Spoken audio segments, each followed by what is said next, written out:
ඔන්න අපි දැන් නාන්න තමයි යන්න හදන්නේ. මම මේක බඳුනලා නාගෙන. ගිහිලා ලොකේෂන් එක පෙන්නන්නම්.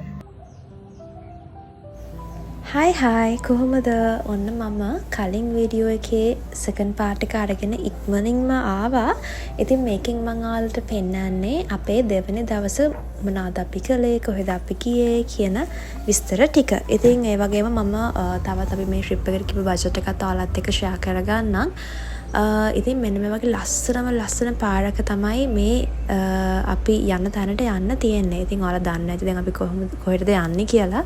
මේ අපි යන්නේ දියැලක් බලන්න. මේ දියැලට කියන්නේ නාරාම්පනාව දියැල කියලා. ටිකක් ගොඩක් ෆේමස් නැති හැබැයි දැන් ටිකක් ෆේමස් තැනක් තමයි මේක. ඉස්සර නම් කට්ටිය ගොඩක් අඩුවෙන් කිව්වා මෙතනට ආවේ. දැන් නම් හැබැයි අපි යනකොට ටිකක් පිරිසක් හිටියා.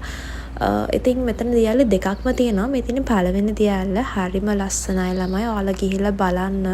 හැබැයි මම දන්නේ නැහැ සේෆ්ටි එක පැත්තෙන් නම් ඒක කොච්චර ගැඹුරුද, නාන්න සුදුසුයිද ඒ දේවල් නම් මට ඇත්තටම කියන්න අමාරුයි. හැබැයි හරිම ලස්සන. ගිහිල්ලා ඉඳගෙන ඒ දිහා බලන් හිටියත් හිත සැනසෙන view එකක් තියෙන හරිම ලස්සන තැනක්. ඉතින් මේ ජලජ ජීවියා නම් පොඩ්ඩක් අපිට ගොඩට ගන්න අමාරු වුණා.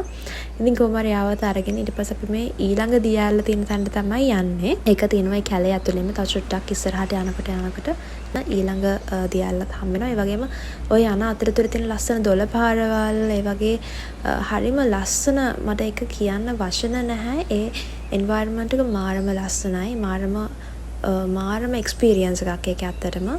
ඉතින් ඔය තියෙන්නේ ඊළඟට දෙවනිට බලන්න කියපු දියැලක නාරම්පනා දියැලෙම කොටස් දෙකක් විදිහට තමයි මේ දියැල දෙකම තියෙන්නේ. ඉතින් දෙකේම කටිය නානම කරනවා හැමදේම වෙනවා. හැබැයි මට ඒක ගැන රෙකමෙන්ඩේෂන් එකක් දෙන්න අමාරුයි.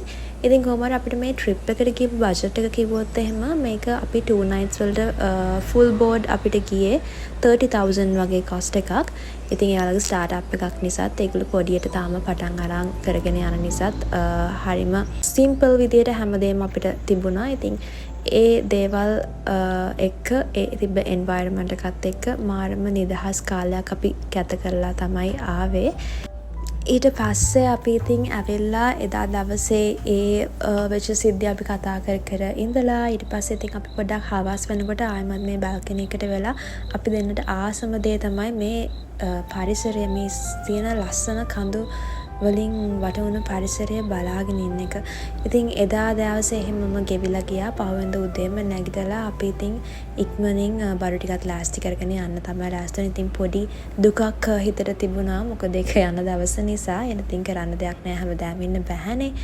එන අතරමඟ අපි ලන්ච් වලට මෙතනට ගියා අඹේපුස්ස. මට රෙස්ටොරන්ට් එකේ නම මතක නෑ. මම ඒකත් මෙන්ෂන් කරන්නම්. ඉතින් අන්න ඔය විදිහට අපේ ඒ පුංචි ලස්සන ට්‍රිප් එක ඉවර කරලා අපි පරිස්සමෙන් ගෙදර ආවා. ඉතින් එහෙනම් ගිහිල්ලා එන්නම් හැමෝම සතුටින් පරිස්සමෙන් ඉන්න ඕනේ.